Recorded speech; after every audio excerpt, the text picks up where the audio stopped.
do what? Just double click on it so it'll show up on the screen. It says your name, saying Beverly Johnston. So go into the Double click on Peter Olson. No, don't do that. Click where it says Peter Olson. Yeah. There. Double click on that. And now what? You can just press on that. Yeah. There. Okay. And so just close that by clicking in the left-hand corner of participants. The window, just close the window. No, the This? There. There we go. How do I get rid of the echo?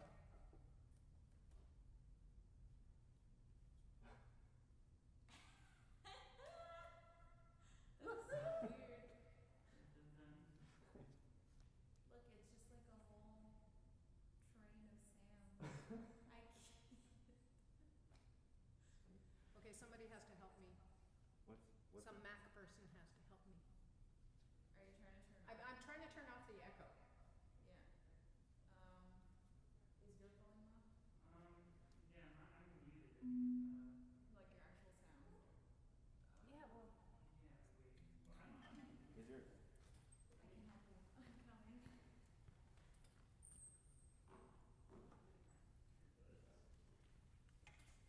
My hands have been. What mouths are those fans?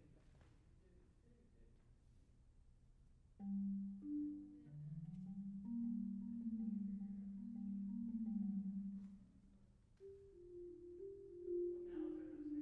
Oh yeah, there's Alphonse, right? I don't know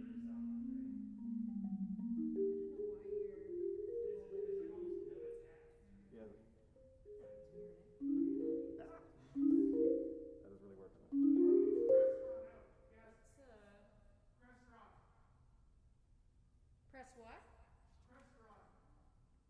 She says to press it. Select restaurant.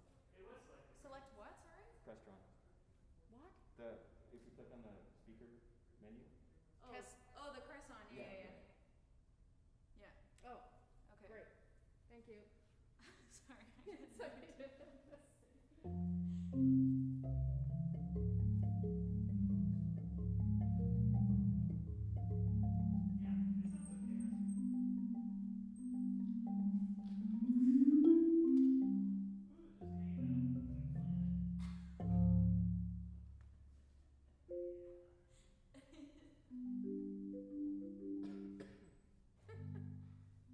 Ooh, just hanging out on the planet. To that. You know where Jacob is? I think he might have gone to Oida to play, but I think this is his time to we'll go now. return shortly. Yeah.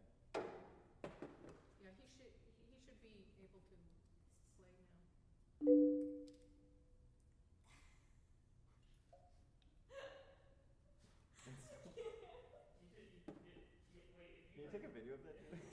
Wait, no, you should make it look like a telephone game. Like say something to yourself and then turn away. It'll look like you like turn back. You're like, hey Sam. No! Oh. Sorry. That's okay. No. No. We just had a fun thing going on.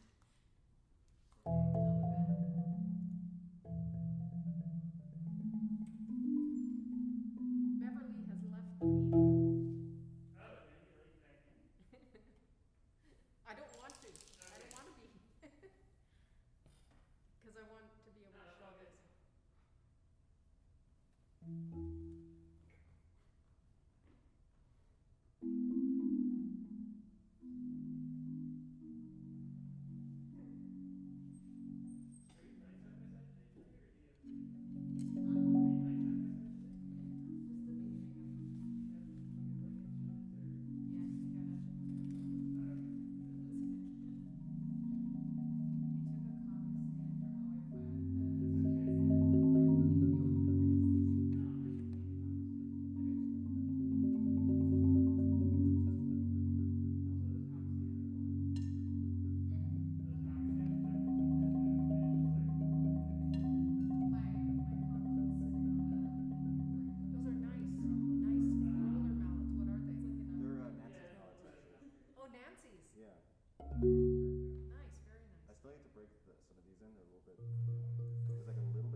But I mean, that's like a, I'm not you know.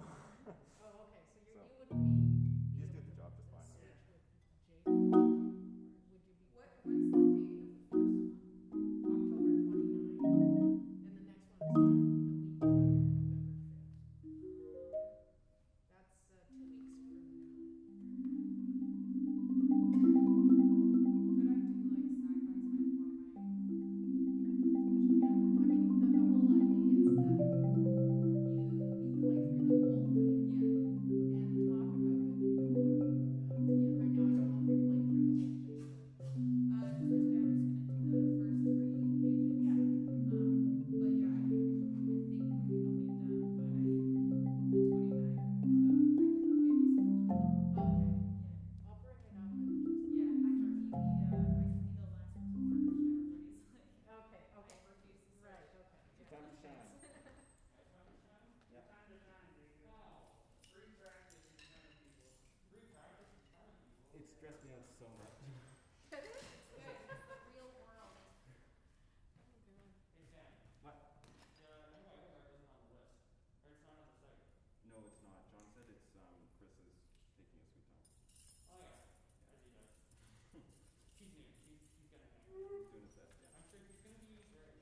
yeah.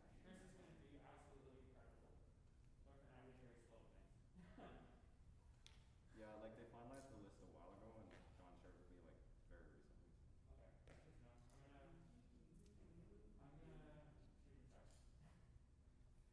I mean, no rush, but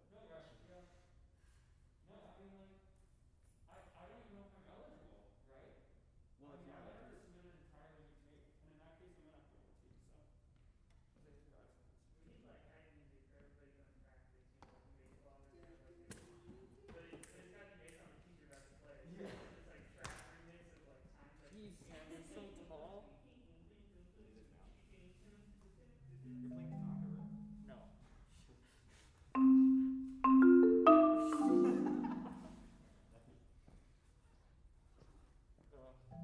That was good. Yes. Yeah, I'm gonna take it down. Can you order those books? Yeah. Oh, actually, no, can you just bring them over here? So Jacob, I'd like to do Sandra's thing first. That's 'cause fine. yeah, and then we can go right with you since you. Yep. Yeah. Didn't have a chance to wait. Yeah. Thanks, Sam. What is that? Lots of ice cream. It's wipes for just the kids. Right. Hey, you're not connected to Zoom at all. That's right. Awesome. Yeah. Just one more layer of complexity. Yes, exactly. That's what I was thinking, you know. I talked to the tech guy upstairs and he says, talk to Peter about it because he wasn't sure himself. I don't know who it was. Okay. Yeah. He's a great guy, man. Yeah. Although if it was him, I'm not surprised. Yes, okay. He said, Peter's the god. Oh, God, but anyways, all right. So far we're surviving, Yeah, that's great. which is a You triumph. have a lot of opera stuff, right? Or singers? Well, there's no bunch of singers. We're doing Old Canada. It's there's music one at a scene. time. There's Oh no my taking in. God. There's How's that going? it's like pretty much like We'll there's find fire. out. One Starts of on the Monday. Brady Bunch videos. Yeah, I that's think the like idea. that. Yeah. Oh, okay. Anyways, Or okay, well, I'll be upstairs then. Okay, Yeah. thank Step you. back, something back. Bad for the bolt. So you want me to turn? For You're what, gonna sorry? turn yourself on. Bolt. I'll turn myself on. Okay. And It the sounds speaker. very strange. Yeah, it does. What's the It's speaker? a Shostakovich xylophone actually. Is it long? Not really. Okay, so it's not the bolt then. Yeah. Is this like the question mic? And then there's stuff from Yeah, that, Stuff into like this. and there's It's stuff a from town council. yeah, that's another right. weird one. But there's no big instrument. Like there's no bass drum or something. I think that's why he did it. Right. Snare drum? Peter's second, the same page we did. I think EG. Yeah. Oh, and Nielsen. Nielsen clarinet concerto? No, yes. Yeah, yeah. It was the symphony or clarinet So concerto. that's a heavy one. Yeah. Snare drum part. Yeah, That's that's not easy. that is not easy at all. Yeah, maybe I just won't. If I have to submit all the excerpts, then I probably won't, honestly. Yeah, I know. They could like give you mine. All right, let's go team. Go prank. Make us prank. Sorry.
Oh, hey, Gordon.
Walter Hall's crazy.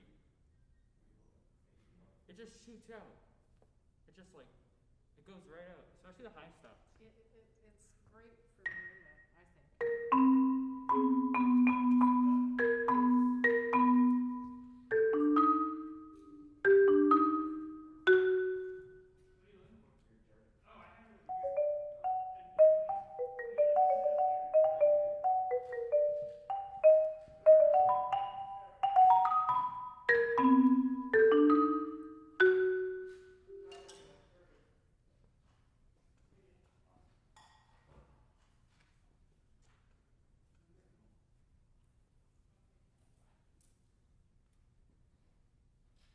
Jacob, you should continue your Japanese journey and play the source next. Sorry? Have you ever heard the source? Joyce was telling me about that piece. It's really good too. It's one of the gnarlier Japanese ones. It's pretty crazy. I'm pretty swamped for marimba rep right now. What? I'm pretty swamped for marimba rep actually right now. So. What else are you learning? Well, I'm learning the Alaman from the Bach Lute Suite that you were playing. Oh yeah. Because for free screenings. That was great. But one of the schools is also asking for like a contemporary solo specifically on 4 mallets, so I can't use the Alaman for it. And I should use time for it because it's like 12 minutes long. So I'm learning a movement of the Drugman as well. So it's pretty smart for marimba rep, and I gotta do a bunch of extras. But I will keep it on the list. I'll add it to the list.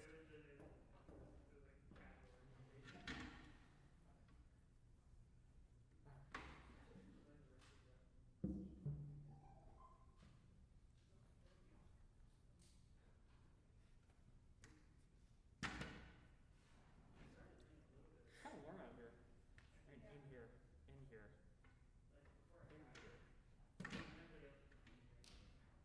Yeah, side by side's a cool piece. Are you playing the whole thing? Not today. Oh. Are you playing for the presentation? I think so. Oh, neat. Alright. Now I actually have to practice.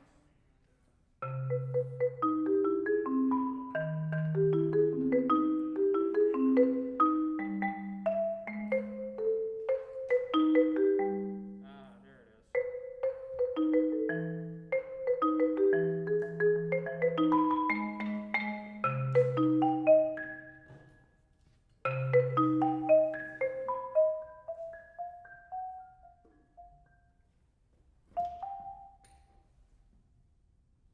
Okay.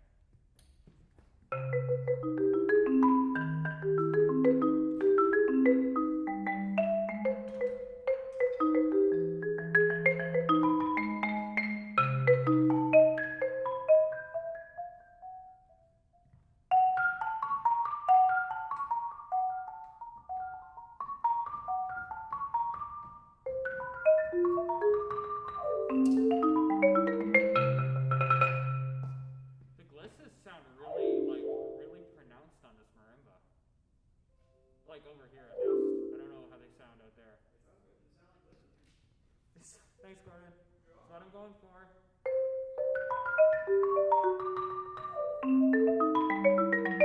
Because on the Adams, it's so hard to like make those pronounced. I've noticed. But like these, it just comes right out.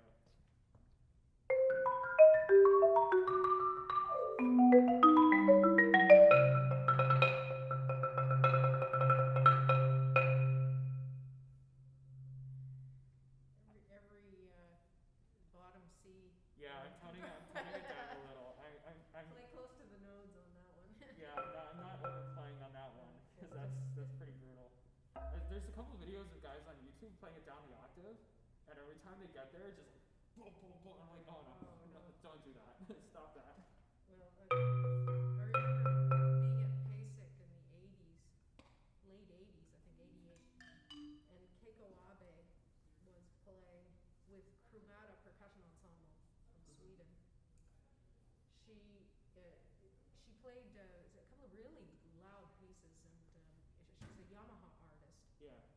So the following day, the marimba that she used for her presentation was in the display room. It had welts in single bar, especially on the top end, because she just pummeled me. Wow. It almost made me sick to my stomach. Quite Yeah, I frankly. know. Oh no. I heard that she used to have like a Yamaha representative with extra bars that would tour with her. Yeah, And they're just like, yeah. yeah. That's so funny. Sam, Yeah. it's a weird question. Can you like record video of me playing some some stuff while I'm practicing? Because I'm doing 100 days of practice again Oh, on my practice Instagram account. yeah, sure, do so.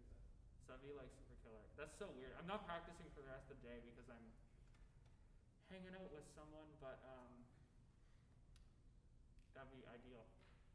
Great, Jake. All right. Here we go. Thanks, Sam.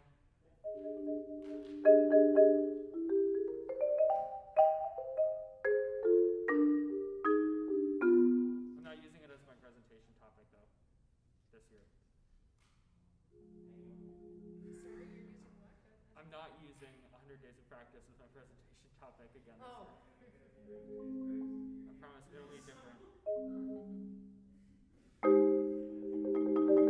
Well, next term the topic is about history of. Oh right, yeah, it is. Yeah, sorry.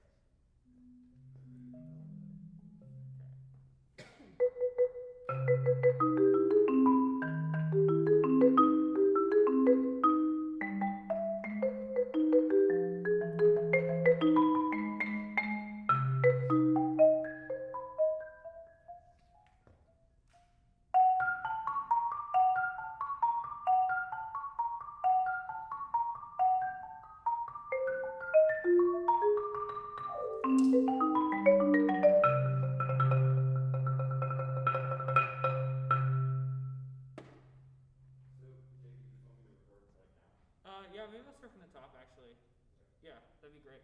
Yeah. Thanks, You Sam. can show this to the person you're hanging out with later. Sorry? You can show this to the person you're hanging out with later. No.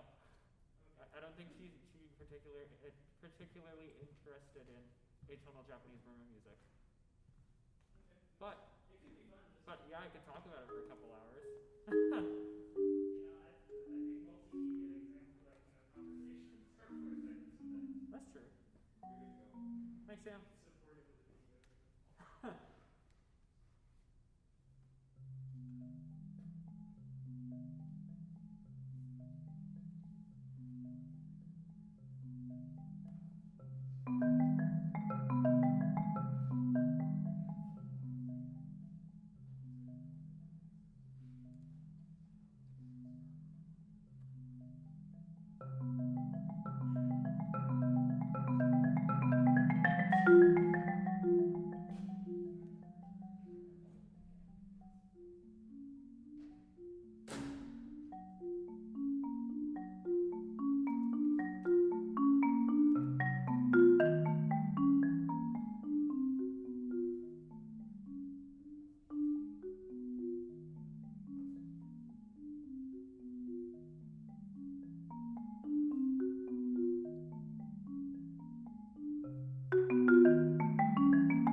That's probably good.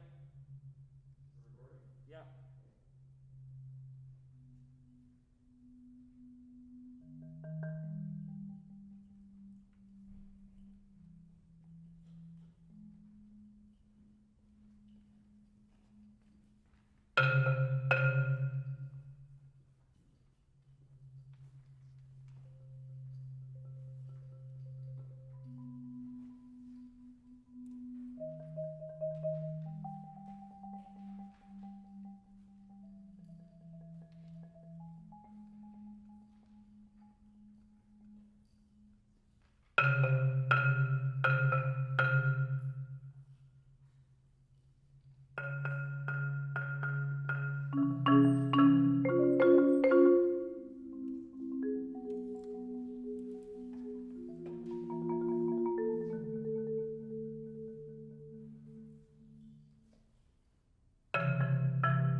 high A is crazy. I don't know if it like goes out there, but like to me it just like rings in my ears.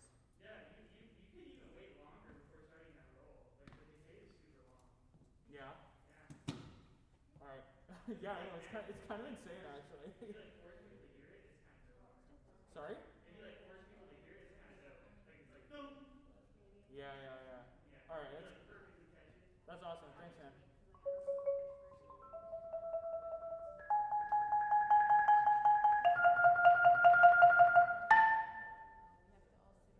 Oh, yeah, yeah, Yeah, you yeah. just gotta like catch the decay like perfectly. Yeah, yeah, yeah. Just like perfect. Yeah. Yeah, so it's almost like it just keeps going. Next.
Not that I don't have that one yet, but I'm working on that right now. That section's really tough. It's like not easy at all. Yeah. What time is it?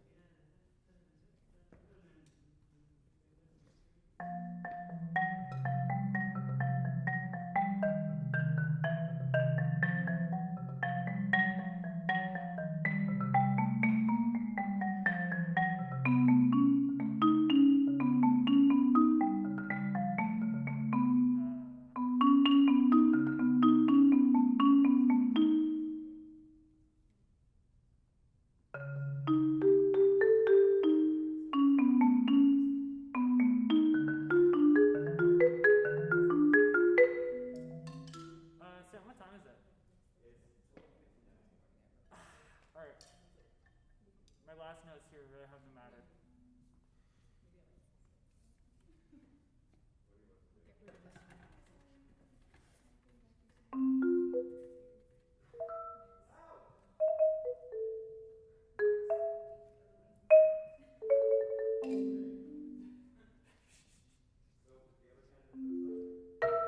Sorry?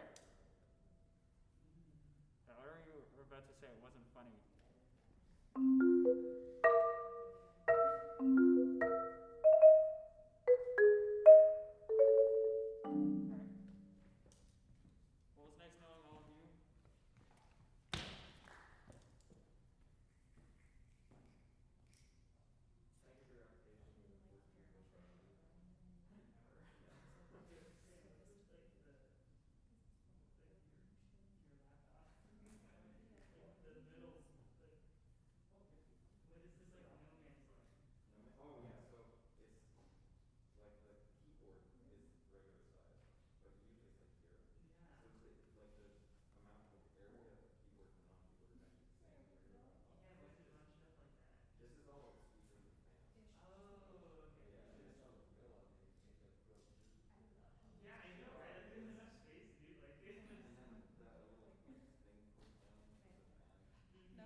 Alrighty,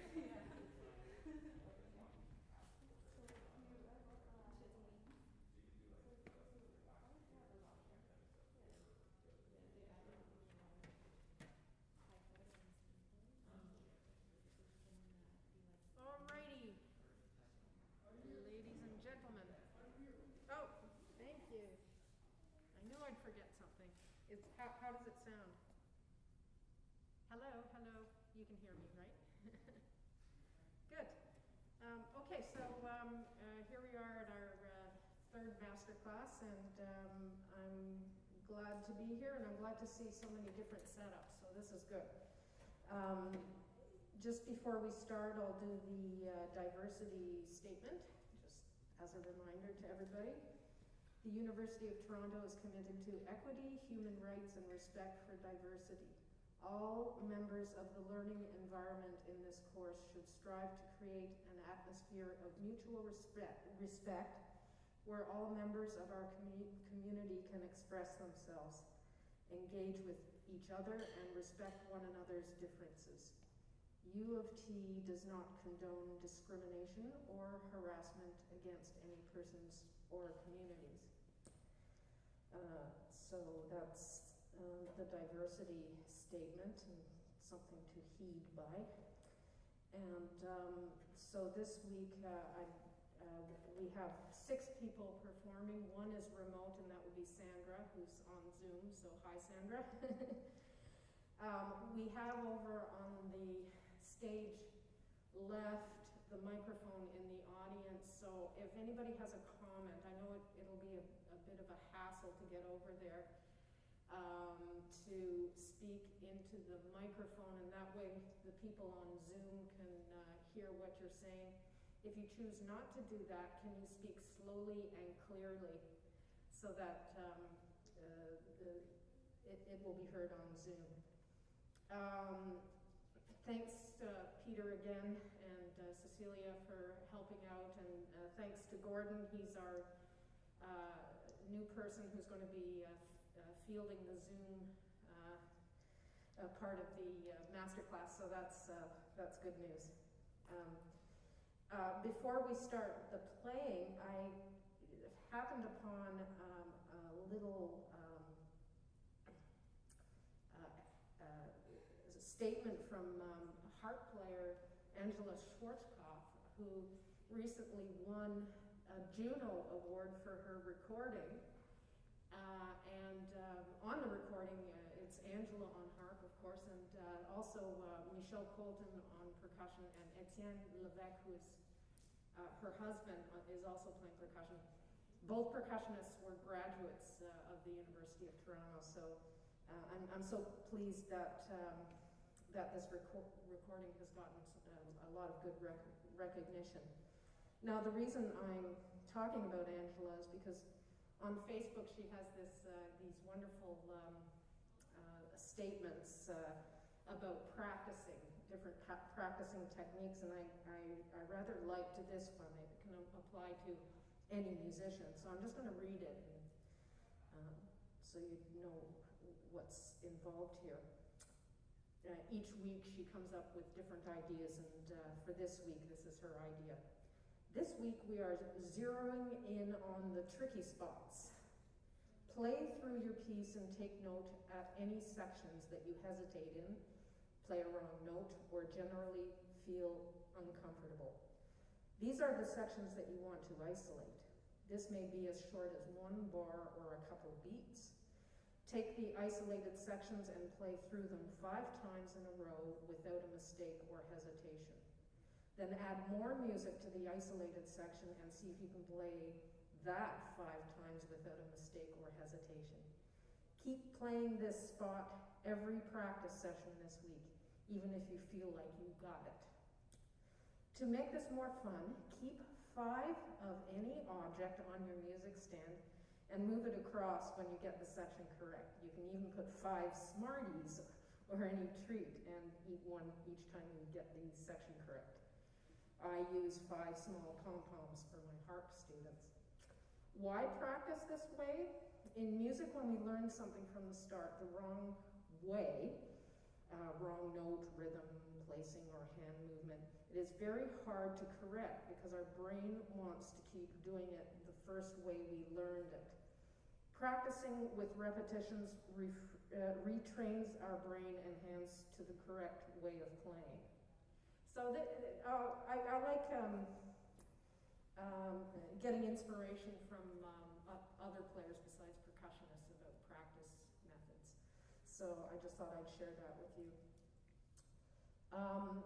Now I also have, as you know, I'm getting rid of some of my mallets at my studio, and I have a set of 4 mallets here, and the skill testing question this time, Jacob, I'm sorry, you're going to have to bow out of answering. Who did the world premiere of the piece, Reflections on the Nature of Water? Bill Moore. Yay, okay. And your prize is a set of Bill Moore mallets. These are actually quite hard, but they're still in pretty good shape. There's one little bulge here, but okay, you may want to disinfect them. You know, whatever. Okay, so congratulations, and we have for the next master class the presentations, and Jacob has informed me that he needs a little bit more time with this presentation, and if it's possible for somebody to switch with Jacob, that would be great. So October 29th, the original people, Britton, Sam, and Jacob. November 5th, Tristan, Julia, and Leon. Anybody want to switch with Jacob?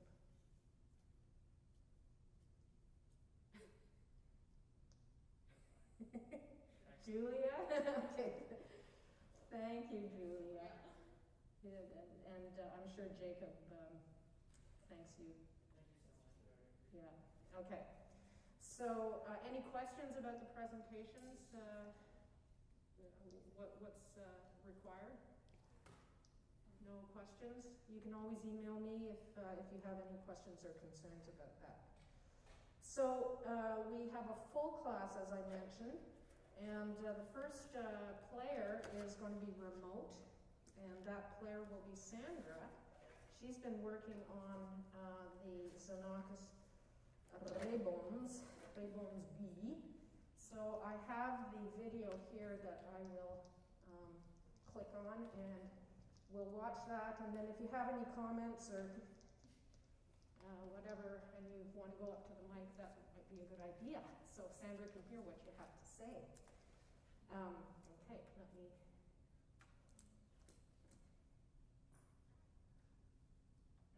Okay, here we go.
Thank you, Sandra. That was fantastic. I don't know if she'll be chatting with us or how we want to do this, but I'd like to find out how long she has been working on the piece, number one. She's muted. She's muted. Okay. Oh. I could maybe like. Yeah, I'm just wondering, maybe we could. Maybe I'll just say what Sandra said. Yeah. Okay.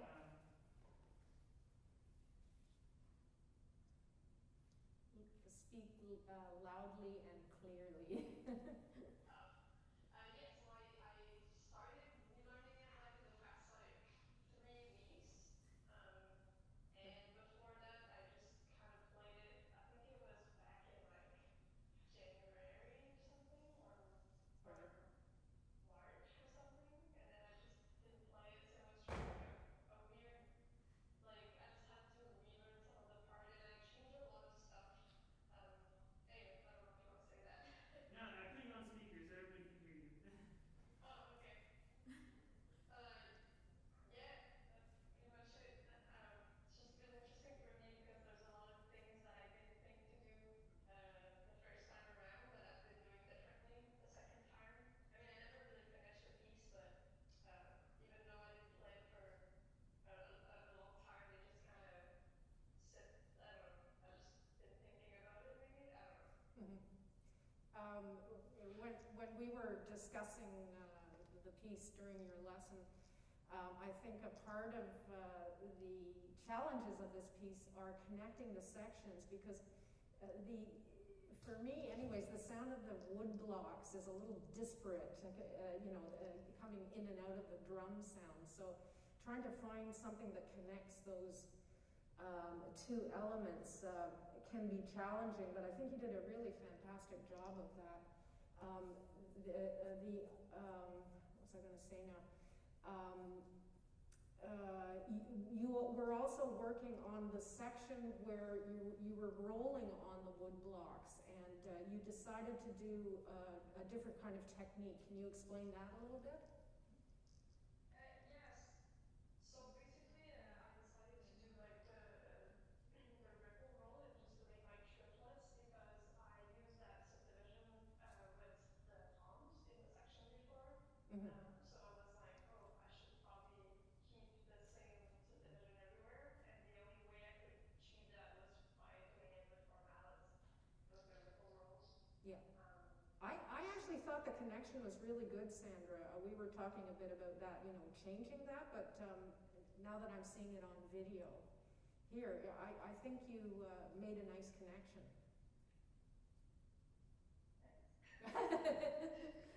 Yeah, I thought about it. I mean, I don't know if you guys want to talk about that section, because I feel like everyone is playing it differently, and I see a lot of people playing it with 2 mallets, but they can't really use the roll thing unless they do like I don't know, just like putting 2 blocks and then just like doing it between the 2 blocks, if that makes sense. Yeah. Has anybody else played the piece? Gordon, any tips? So we're talking specifically when you have the roll in the wood block and then the rhythm with it also. Yeah. So what I did for that is I'm trying to think of where I picked this up. I might have seen someone do it in a video, but I was just playing like right, left, left. So I had the right hand doing like the da da da da da, and then the left hand was doing like it was like a pseudo roll. So it was like tickety tickety, like and then like doing it as fast as I could, and then just kind of doubling the right hand for like the grace note thing. So like and Interesting. and just doing doubles like that. So it wasn't, it's not exactly what's written. And I really love your wood block idea, and like having the other one at the end like closer to the drums, that was like super smart too. Because I was like trying to reach back and forth for that. Right. Yeah. The tricks of multi-perk playing. Yeah. Can I interject just one thing, because Sandra and I were talking a bit about Xenakis during the lesson. He has been to Toronto a few times, and fortunately we were able to work with him for the Pleiades percussion sextet, which was really interesting. One of the extremely interesting things is that he was in the war shell shocked, so his hearing wasn't 100%. And in that piece, there's a section for what's called sixten, which are these metal tubes, and he couldn't hear them, so we ended up playing like with brass mallets on the metal instruments, and half the audience left, and the other half had their fingers in their ears. Interesting moments. But the other interesting thing is that Xenakis is Greek, and he grew up in Greece, and I think he spent most of his life after that in Paris. But so he grew up with kind of the Greek Orthodox tradition, and within that tradition, I'm trying to think of his connection with the instruments, his percussion instruments. And there's an instrument called a semantron, which is used by the monks on Mount Athos. And the reason I bring it up is because of the use of that kind of woodblock sound in this piece. And it's interesting that Gordon mentioned using right, left, left, or double strokes to kind of create the roll effect. And I have a link to the actual sound of the semantron. This one I think is played in Romania, but it is also played in Greece by the monks. So let me just see if I can bring that up, because it really is kind of interesting, and it kind of puts a twist on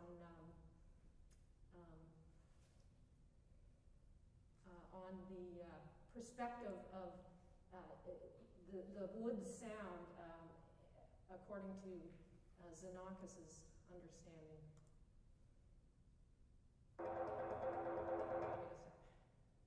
Wait a sec. Okay, here we go.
Yeah. So any more comments? Yeah, it's like a chime hammers almost. But it's interesting that you said right, left, right, left, and this is kind of the technique that this fellow is using too. Had anybody seen that video before? But it's really interesting to relate the music back to the culture of the composer who has composed the music. So it's often fun to do that. When I was researching Chinari Ung, it was such a thrill for me to find out about the Cambodian xylophones too. So thank you, Sandra. Your playing was awesome, and that's great that you had a chance to bring the piece up again. So who wants to play next? Tristan. Oh, Jacob, sorry. I'll let Jacob go because he was supposed to go last week and he didn't have time. I'm sorry. Yeah.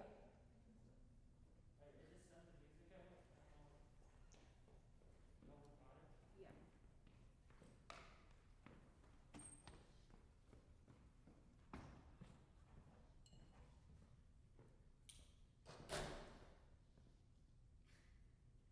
I'm trying to debate whether or not I can play this without glasses.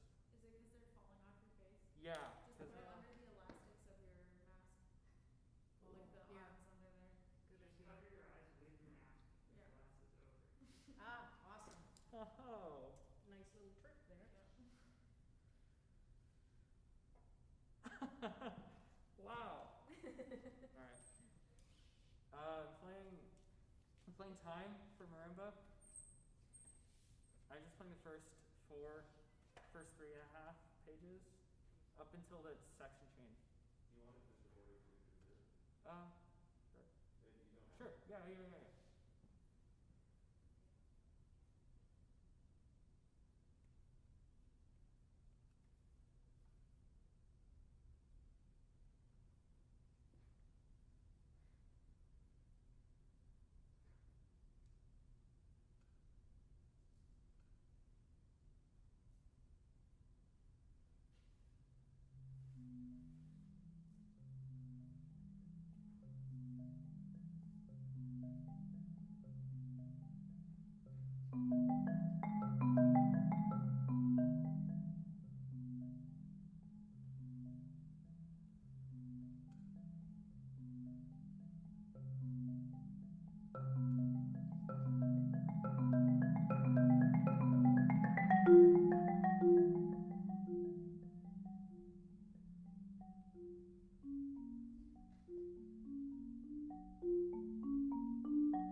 So you've been working on that piece since last year, or what was it, or just this year. Good for you. Yeah, I mean, I didn't really work on, because I was going to play this a couple weeks ago, this same section, and the only thing I did to this section in particular was just like a bit of cleaning it up, Right. and then I'm actually working on, the rest of the piece now. Right. Okay. But this section was probably like on about, I'd say 4 weeks, 4 or 5 weeks of work. I think for me, one of the hardest sections is when the composer displaces the octaves. There's like that one bar. I swear it took me about 10 hours to learn that one bar, and I started it on the piano because I felt more like my fingers were touching the keys, so I got to know it from the piano and then put it on the marimba. Yeah. But it's, I just found it, I couldn't hang on to anything in that bar, so it was really difficult for me anyways. It's really hard. Really good, like your attention to details and to the dynamics is really good. I feel there's more maturity in the sound that you're getting from, even from playing the Tanaka last year. I think that's really great. Thank you. Do you know anything historically about the piece, or you know, what do you know about the piece? Yeah, so this piece initially was kind of, actually the composer's introduction to the marimba. Keiko Abe commissioned Miki to write a marimba piece for her upcoming recital, An Evening of Marimba, to which I think there were 3 of them or 2 of them, I'm not too sure. There was a marimba concerto too, I think, which I've played. It's a really cool piece. It's like 12 minutes long for strings and marimba. Yeah. I think that was one of the pieces too. Yeah, and that was kind of like the introduction, like it was kind of groundbreaking for the marimba as a solo instrument, especially for the Japanese marimba rep, because all of the stuff that she programmed was new music, because before then there were just transcriptions and stuff. Anyways, that's a tangent. She commissioned him to write this piece, and initially he did not really care for the marimba much as an instrument at the time, but he went to Bali, Indonesia at one point, was really inspired by gamelan music, and kind of the improvisatory nature and the rhythmic nature and just everything about it. And he also applied that, and as well as his previous critiques of the marimba repertoire using too many rolls into this piece, and that was kind of that. And it's supposed to be kind of improvisatory and sort of free in nature because of that. And a lot of people talk about how like masterfully he wrote this piece and like how meticulous he was about it. And apparently that's not true at all, and that he actually just wrote this in like a week-long bender. Like he just kind of sat down and wrote it in a week. Well, that's like actually Kevin Volans, who wrote She Who Sleeps with a Small Blanket. It took him maybe, again, like a few days to write the first 2 pages of the piece, and the rest he toiled over, you know. But my favorite part is the first 2 pages. But anyway. Well, yeah, it's very funny because like it's a really good piece, and he only wrote it in like a week or 2, using like literally just that motif is just the entire piece. Right. It's a theme and variations. Yeah. Interesting that quite a few years ago, Robert Van Cise was here doing a master class, and he was talking about one section. It isn't a section that you played, but I think it's what page? Page 6, where and then the top voice. Yes, exactly.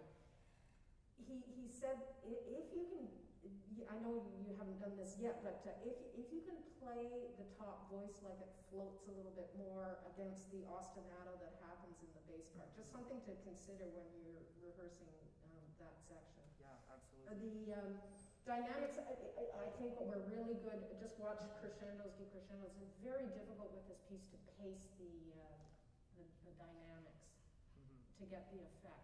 There's some things for me where you could do it with 2 mallets as opposed to 4. Ya-da-dum, ba, you know, and that makes you work harder, and it gives the kind of strength and power you need in that section. So something to consider. I think you were using all 4 mallets for that, but it loses strength because of that. Yeah, for sure. So you have to press into the marimba a bit more. Okay. Any comments from either Zoomers or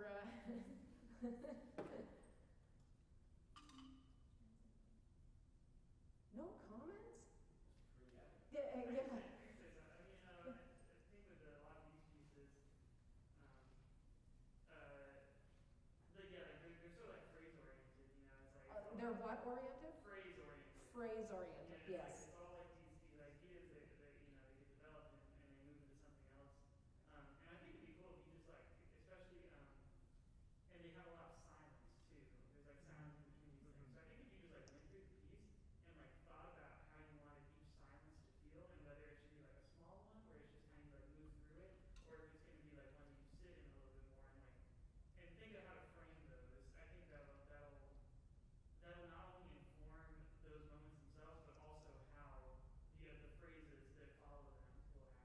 That's actually a Japanese concept called ma. Yeah, it's You know, like, well, it's an I've heard of it. architecture thing, but it's like really feeling the silences, and they're as important as the Yeah. actual notes themselves. Is that where you're going with this sort of? Or? Well, that's kind of the idea that I was thinking of. Yeah, because I had a coaching on it was the Japanese children's songs, and yeah, and the student that was helping me with it was talking about that. He's like, well, how do you want this silence to be like? Do you want it to be like really interrupted, or just kind of something that you melt into? And I was like, oh, that's cool. I never thought about it that way. Yeah. So I think just like really think about how you want to frame those moments that are really it'll bring your intentionality into a new place with the piece, I think. Mhm. Great. Anybody else have any comments? Yeah, Sam. I'll take this. I don't know if this is like a very picky technical thing, but your pseudo piano rolls after hits. There was moments, and it may have just been where I was sitting, where when you were rolling, I didn't actually hear the bar sounding. Like Yeah, I didn't you hear made it. you decrescendoed so well that you crescendoed below the threshold of sound. Oh. I was really good because like you got all the way down, but I think maybe just because we're in this hall, like I actually didn't hear it sometimes. Like the sound was kind of wavered right at the threshold. Right. Yeah. So maybe just like awareness of how quiet you're getting based off of the hall. Yes. Yeah. So Sam just said maybe, I don't know if it's feeding through that. Yeah. Is it? Okay. Yeah. So I don't have to repeat. Yes, I love the fact, I mean, this is a technique used quite often now where you're just playing with one mallet on the very soft roll section. That was something that I actually took a lesson with Boyce, because he's like applying for university stuff and needs lesson footage. So Boyce gave me a lesson on this piece, and I was rolling it with like. Yes, that's how I did it And too, way back when. Yeah, and I found like I struggle so much getting like atmosphere because Evenness, it's yes, such a fast absolutely. shift, and No, the it's Boyce. good, it's good. Yeah, It's it was good like what you just play with one hand. Yeah. FYI, Brian Zator, who used to be the president of PAS, has his doctoral thesis was on Minoru Miki. He, in fact, rearranged some of Miki's music. I'm not sure exactly what it was originally for a percussion ensemble. But his research paper is on the internet, so you may want to look it up because he goes into detail about the analysis of the piece, the history of it, and all that kind of thing. I don't know if you know about that. Yeah, paper. I gave it a gloss over. While Okay. Okay. So yeah. Yeah. So that's a good source of information. Yeah. So we're going to have to cut this short because we have 4 other players. But yeah, that sounded great, Jacob. Thank you. Yeah.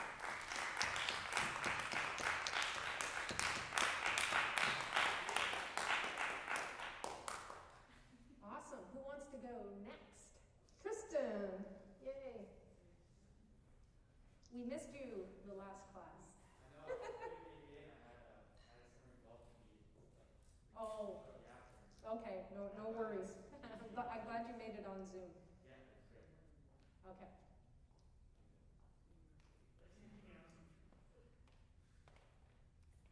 I know we talked about the snare drum exercise, but if you don't have anything, that's okay too.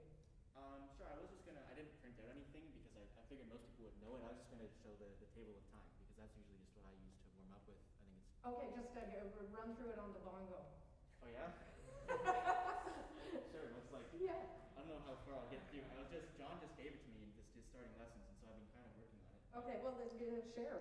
Sure, I mean, you all know, it's like you just start with very slow because to get to the 12s, it's just impossible. So I was like starting at like 45, but like 45 beats per minute. It's like. And then.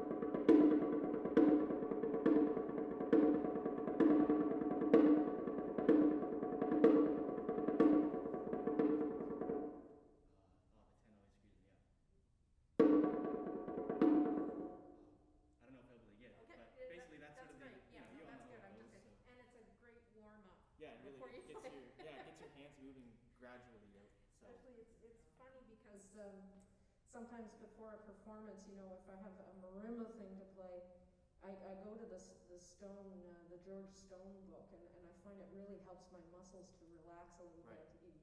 So, you know, it doesn't have to be a marimba warm-up. yeah, for sure. Cool. You can practice it like anywhere too. So Absolutely. it's great. Cool.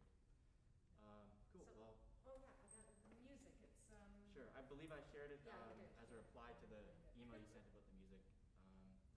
Yeah, it's the Bach's Violin Concerto in A minor. An oldie but a goodie, in my opinion. Totally.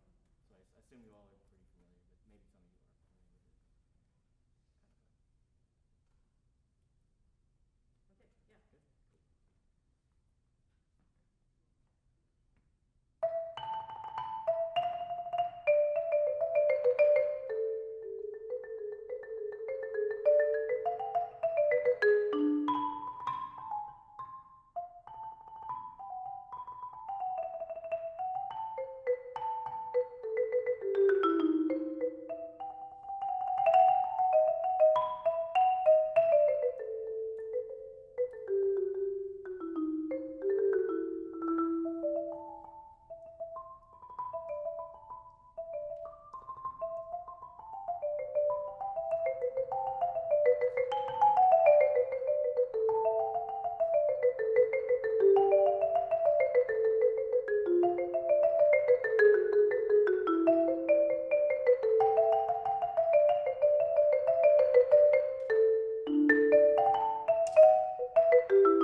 bubble are you in?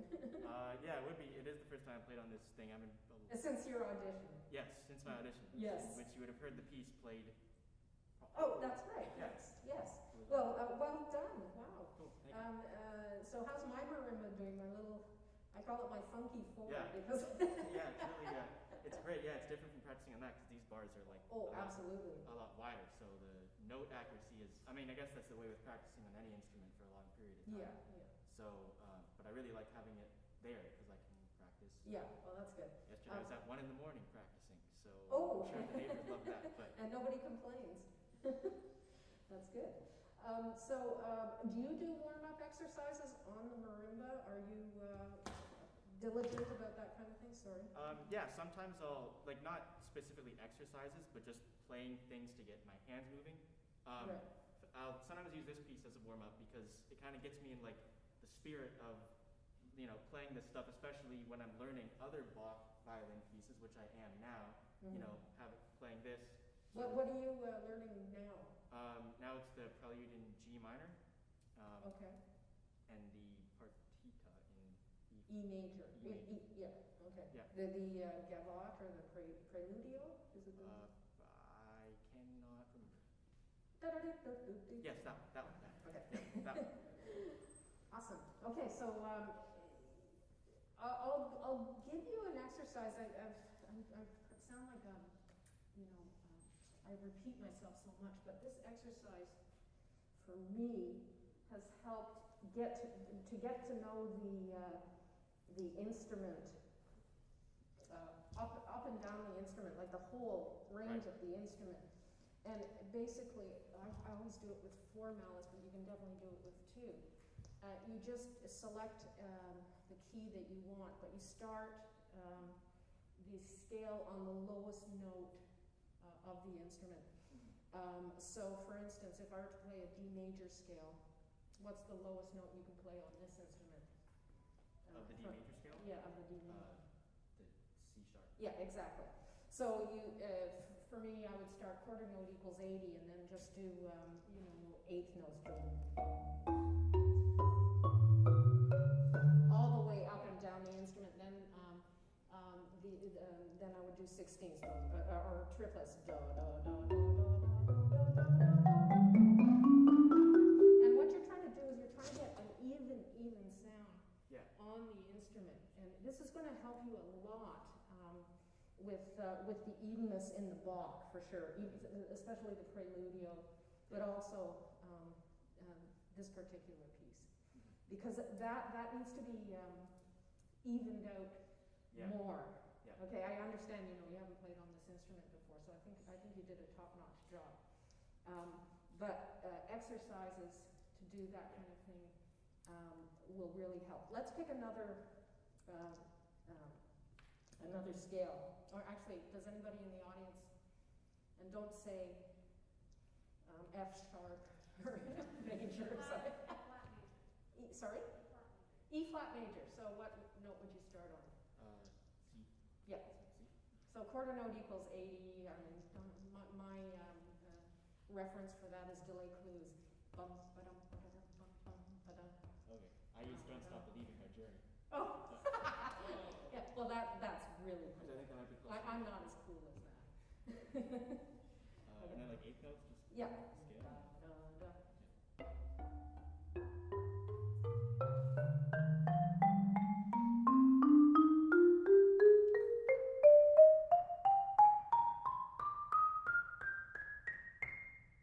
And then you come back down, and then you do triplets. And so this is a great exercise to create that evenness in the sound. And then you can switch it up a little bit. Start the soft and really loud at the top. So make a big crescendo, decrescendo. So I totally recommend that. Or the George Hamilton Green 50 lessons. Fantastic, because this is what you need to work on and break from the start. So in your practice time, Sam and I were this in our lesson, but 10 minutes max on technique, but it has to be done consistently every time you get to the practice room. Sure. And you're going to find that it'll be like comfort food after a while, and you'll just I'm missing my exercises, and you'll feel much more comfortable when you actually start playing the music. Yeah. The actual music. Great. So yeah, Thank you very so much. that's really well done, and looking forward to hearing some more Sure. Let's stuff go from play you. some more. Great. Cool. Thank you. Yay.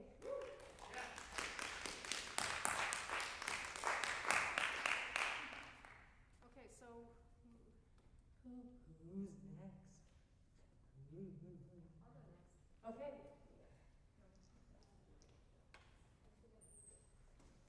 And yours is I'm doing the Hollander. yeah, I'm doing the first idea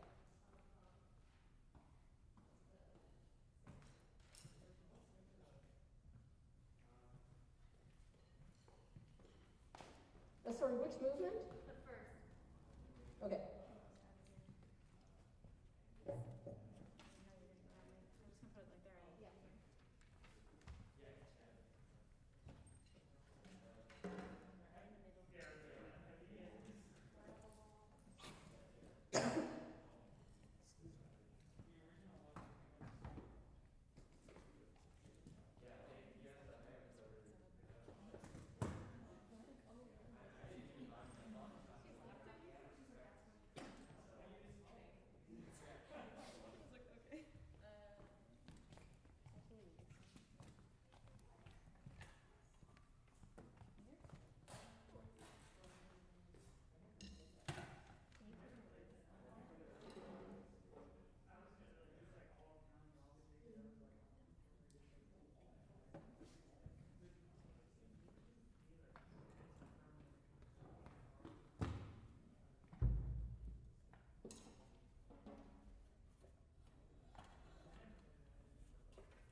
Oh, you picked all the best drums. I love these drums. I love that snare drum. That was donated to the faculty by Don Phillip, who was a student here in the 70s. Oh my gosh. And then the Milestone. What a great company. Too bad they don't make drums anymore. Oh, they're that old. Pardon? They're that old that they're not in production anymore. Yeah, yeah. Yeah, so I'm just playing the first movement. Sorry, it's kind of a picture of a picture that I sent everyone. But yeah, I emailed it a few days ago, so I hope you all have it. Yeah.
That's great.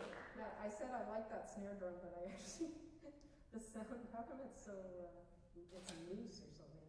I don't know what's. I don't know. Well, when we were playing it in our lesson, it was open most of the time, so maybe it sounds a little bit better like that. I'm not sure. Yeah, the snares are supposed to be on during the. No, they were on. It was just it's really loose. Yeah, it needs to be fixed, I guess. Could be the snares on the snare head on the bottom.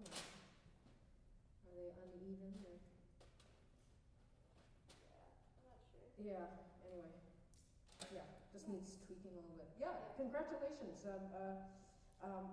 I felt the beginning could have been louder, a bit louder. I guess you're just getting used to playing it in the hall. What did it feel like in this hall? A little weird, you know, I only started playing it about 2 weeks ago, so just playing it and then also just kind of playing it on, like, it's kind of a weird mix, you know, between sort of more like contemporary and like drum kit, so kind of, you know, getting between that feel and just, even just like starting it, especially when I don't have my metronome, it's just like, you know, it's mezzo forte, but I guess, at the start I could be Yeah, a and little then bit the more, yeah. assertive. Yeah, the also the metric modulations are challenging. The modulations are really hard. Your brain has to like wrap around them and not force yourself to speed up, and you have to slow down and do that kind of stuff. Yeah. So that's been like those three systems, the like 5 from the end. Those three systems are kind of what I've been working on. Just Right. getting those Yeah. modulations and making sure they're right. Yeah, I think it's way better than during the lesson. I think you're paying more attention to the rhythm, so I think that's really great. Any comments from anybody in the audience? Any Zoomers? Yeah, Jacob. Hey, this is super good. Oh, This is a cute piece. I like it. So I really like how like you're playing a piece that's essentially a broken, like a deconstructed drum set.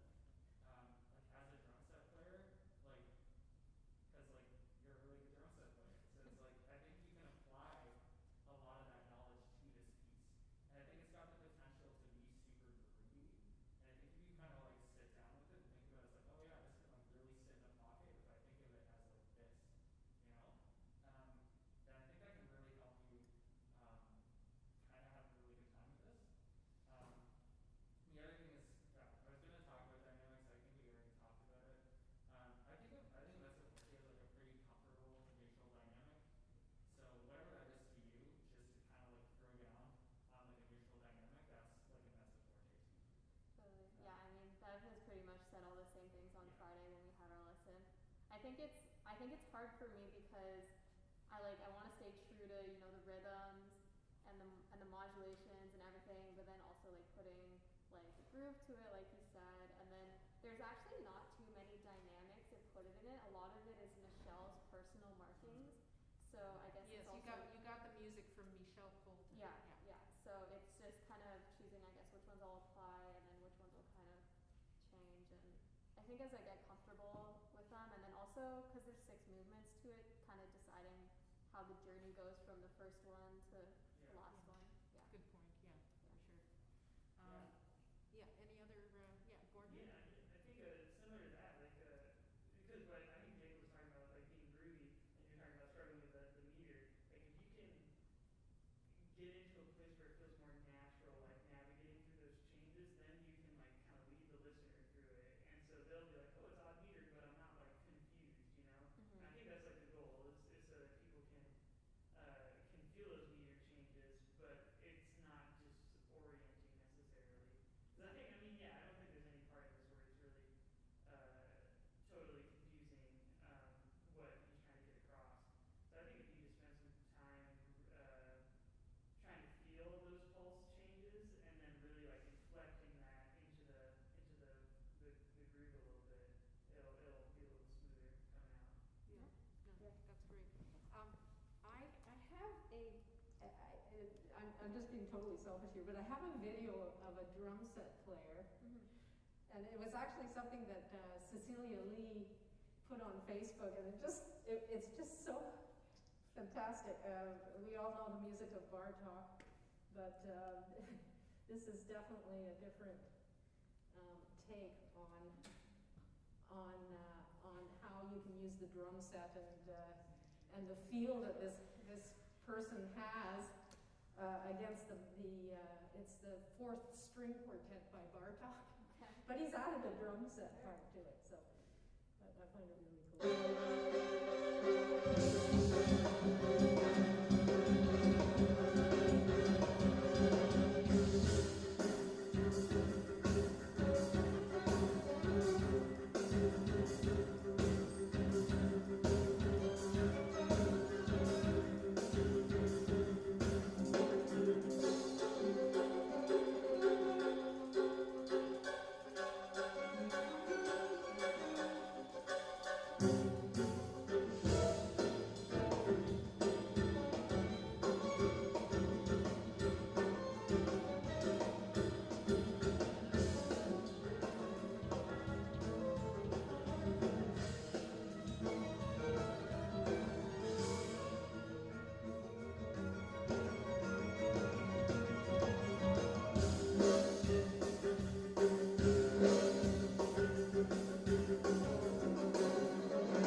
Okay, that's all I'm going to play of that, and because we don't have time to go through the whole thing, but if I'll probably send you guys the link in Kirkus or something like that, so you can listen to the whole thing. I just find that so cool. Yeah, that's awesome. Yeah, I find, yeah, because I find when I'm playing like in a group, I always like play off the bass player kind of. Like I really like playing off the bass player, so like that with like the strings, like it's like has that like heavy like Yeah, bass in the feel cello part. to play off of. Yeah, and Yeah, it's that's kind of really hard to cool. play by yourself sometimes. So dealing with this piece, you're probably going to have a different perspective now. I Yeah. hope. Like I mean, have fun with it. Yeah, I guess I'll just try to play it as if like I don't need to adhere to any like metronome and then kind of work backwards from there. Yeah, sounds like a great plan. Yeah. Great. Awesome. Thank you. Yay. Okay, so we got two, Britt and Julia. So, okay, Britt is, and congratulations to Britt. Oh my God. Yay. Yeah, I have to find out what you, do you get a free trip to Florida or something? Well, what do you mentioned something about playing a concerto also. Oh, that's like unrelated to the prize. But Oh, okay. Yeah. Okay. It's like a package. There's like many things. Is part of it management? Yes. Okay. Yes. Interesting. Okay, so you're from the last class you played snare drum and now it's timpani because you're prepping for auditions. Yeah. And you chose the Hochreiner for what reason? John Rudolph. Yeah, I told you. Seems to be the go-to piece. Who else has played the Hochreiner? Yeah, Jacob? Anybody else? This is like the piece now that percussionists are auditioning with because it shows many different styles and in an orchestral way, I guess. Any thoughts on that, Jacob? Yeah, no, it's actually so funny because Charles, like, in like our last lesson, I was like, Okay, speak up, please. yeah, I was talking to Charles, I was like, I need a timpani piece, and Charles was like, oh, I'll send you this Hochreiner etude. It's 1850. I'm like, oh yeah, all right, I know this one. No, it's super cool because it's just a theme and variations thing, but it goes through so many different feels and characters and techniques.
E047 or, There's definitely more resonance. yeah. So yeah, I noticed there were a few places where I thought, oh, I should dampen there, and I didn't feel like I had to when I was in the studio because it's so like dry in there. Yeah. So yeah. I was going to mention those sections. Also, the articulation, because I think it might be the hall, but sometimes the articulation needed to be more articulate.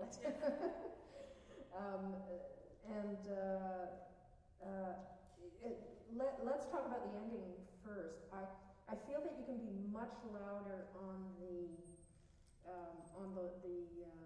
last 5 notes. Okay. I think we talked once about, I saw this video, and I can't remember I think the guy's name is Greenleaf. Does that make sense? I don't know if he's the timpanist with the Vienna Phil. He's British fellow. And there's a video of him in the masterclass showing the student about how much sound you can get out of the timpani. I mean, he's dealing with like 120 piece orchestra, so it was phenomenal, the sound. And it wasn't distorted, it wasn't harsh or anything like that, but it was just a huge, full sound. And I would imagine a part of the reason this piece is picked is not only because, oh, I can get the rhythms, I can tune the timps and all that, but it has to do with articulation. So something like that in the end 5 notes you may want to consider. His stick started from, like, it must have been about 3 feet above the timpani. And the release was fantastic because he didn't choke on the sound or anything like that. But these things should be considered a bit more, I think, while playing the piece. I felt like the allegro before that could be more articulate. It just didn't, for me, come out as articulate as it could be. Same with from the beginning. Just watch your tempo. Sometimes the tempo was not steady in the 3/4 section. It was really good elsewhere, but there was just a little bit of discrepancy with the time. Different articulation for me in the 2/4 of the 16th notes. I felt that could happen. Also, the 32nd notes needed to come out. The articulation needed to come out, and it could be the hall again. You had a certain way of playing it in the 047, and now you realize, oh, I need a bit more articulation. Digga-da-da, I mean, really has to come out, almost like you would play it on a snare drum. And also then coming back down to the piano with the dum-ba-dum-bum-ba-dum. Evenness and articulation are important there. I was thinking about damping. You were talking about damping, but the presto at the first ending, is there enough time to dampen that? Because you have to go from like a very double forte dynamic right down to a piano, and the first note of the piano gets buried. I mean, right now I'm just dampening this drum because That's all you have time to to it, and yeah. Any not suggestions? I don't know. Who Jacob? You played the piece. Yeah, How did you deal with? that's sorry, what? Yeah, that's the end of the first page. Yeah.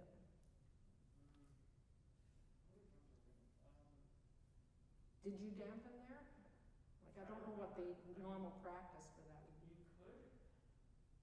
You could try dampening actually the drums that were resonating rather than the low A, because they're higher up. You might want to re-articulate them rather than, I don't know. I'm trying to remember. I can't remember. Yeah, that's tricky. Yeah, that I is just tricky. don't think that there's time. Okay. To Okay. Oh, sorry. What you could do, Brett, is I was gonna bring this up anyways.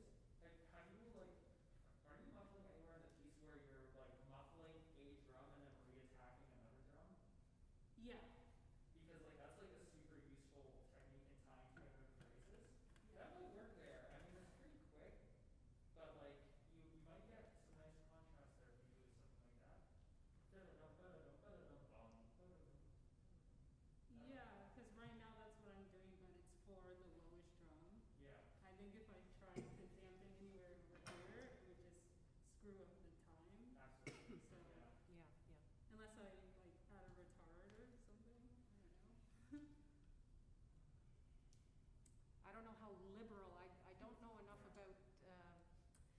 you know, the audition process, to know how picky some of the jury is about being exact with Yeah, time you and what have probably you. wanted to.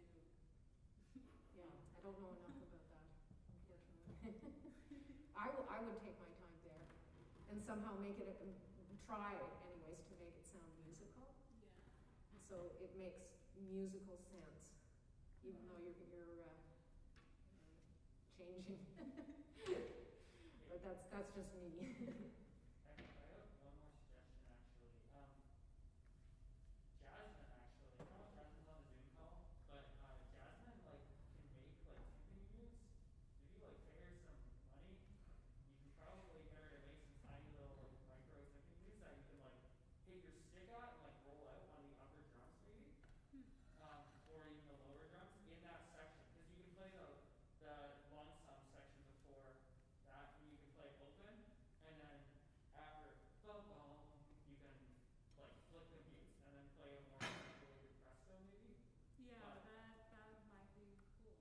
yeah, because like it's used in the Carter March and stuff, and like mutes aren't exactly like they can be a tonal device, like it's an extended technique, but they're also really good for articulation in general. Like people use them on the lower drums for like earlier music, like early Beethoven and stuff like that. So you could potentially give it a shot to see if you can derive the sound out of it. Yeah, for sure. Great. Yay. I'm sorry to rush you, Julia, but I mean, there's a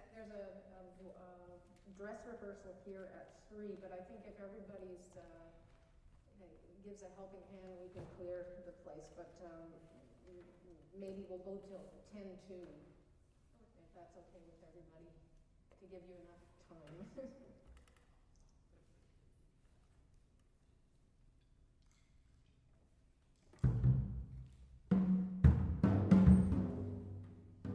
Yeah, so this kind of just sounds really bad. I thought it was because I had it mounted on something else, but it turns out it just is bad. But it's the only one left in the studio, so. okay.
feel for you? Yeah. Oh, it felt good. Yeah, I think that most of my files in the beginning were just because I was freaking out that I didn't have the right pages. Oh, yeah. But yeah, no, I feel okay actually. Yeah. Well, who have you been listening to for inspiration? I don't know what his name is, but it's like the first one that comes up on YouTube. Is Ryan Scott? That's one of my favorite versions. Is it on? It's on YouTube. Or? Yeah, I think it's on either that or Vimeo or Yeah. you know, but it's really good. It's actually a performance he did here in Walter Hall, and it's very accurate. And he has the right kind of articulations for the louder parts and the really soft in the soft parts and this evenness of sound, which can be tricky in this piece, I would imagine. Yeah. Any comments from anybody? Anybody else played this piece here? I'm going to start. Oh, you're going to start, yeah. It's a great piece. It is. Really great piece. Well, there are some parts that were really, really groovy. I like getting into it. So I think once you kind of stitch them together, it's just gonna be like a bop. I could like there's some parts where I could tell you just like already memorized the parts, and when you have those parts that were down, they were really good and really well put together. So Great. I was wondering, I was like trying to follow it. I was like, where is she? Yeah, I know. I don't know why it was out of order. I tried to send the one that I had like fixed and rearranged and stuff, but Yeah. I don't know what happened there. Computer woes. Yeah. Sorry about that. Jacob? Yeah, I agree with Leanne. There's some parts and I was like, yes, it's like, it shows that it's such a cool piece because there's such long lines, but there's also just like, da, da, da, da, da, da. It like slaps so hard. And it's really good that you're kind of nailing that groove down. And I'm really excited for when you can apply that to like the rest of the licks that are like that in the piece. Just like to talk about the first page, I guess, like I think you can use your body language a bit to draw a longer line with those like 46 and like 22 and 16, like or like da da da da da. If you can visualize maybe all those notes kind of leading to that that next like duplet hit, like a da da da da da da da da, and you can even do that almost in your like body language where it's just da da da da da da da da da da da da da, and you kind of draw almost as if the whole thing were in one. Does that make sense? Yeah. Yeah, I don't know, something to think in mind. Something to keep in mind. Think in I was mind. gonna say think of, and then keep in mind, I got but it. something to keep in mind. Gordon? Does he, is it notated, where to play on the drum throughout the piece, or? Yeah, cause I like, there's sometimes where you move a little bit, and I was like, oh, that's cool, actually, cause like, when it's so repetitive, you can really hear Yeah. the difference in sound, like where you're playing. So that might be something to like think about, is like, maybe if you're leading up to the next section, maybe you can hint at it by like slowly moving off of your playing spot. I mean, it's just kind of like a detail thing, but yeah, especially like if you have like the sharp dynamic shifts, it might be cool to play around like with where you're playing on the drum to like aid in the contrast. Yeah. Yeah. Any other comments? Sam? Britt? Any comments? I thought it was great.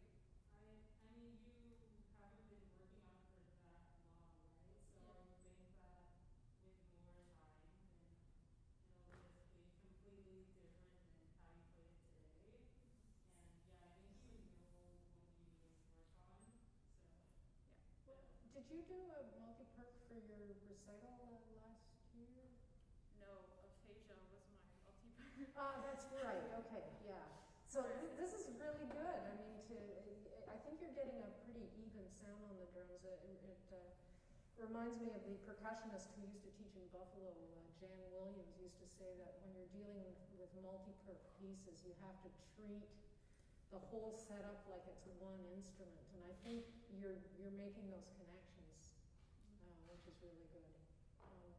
We're going to have to call it a day, unfortunately, because we have to get all this stuff out and get ready to, I think there's a dress rehearsal in here at 3, so Thanks. Gordon, maybe next time, if you wanted to play, I know we were going to say this time, but yeah, that'd be great. Sure. Awesome. Thank you. And thanks for all that you did. And thanks to Peter. Yeah, I mean, I just kind of use that. So, yeah. Was that the Boston Suite? Oh, thanks. Yeah, it's actually fun. We kind of did a lot. All the things that we know kind of works with the Hope you like the ballads. Yeah, thank you. They're a little hard, I found, but they're good for something.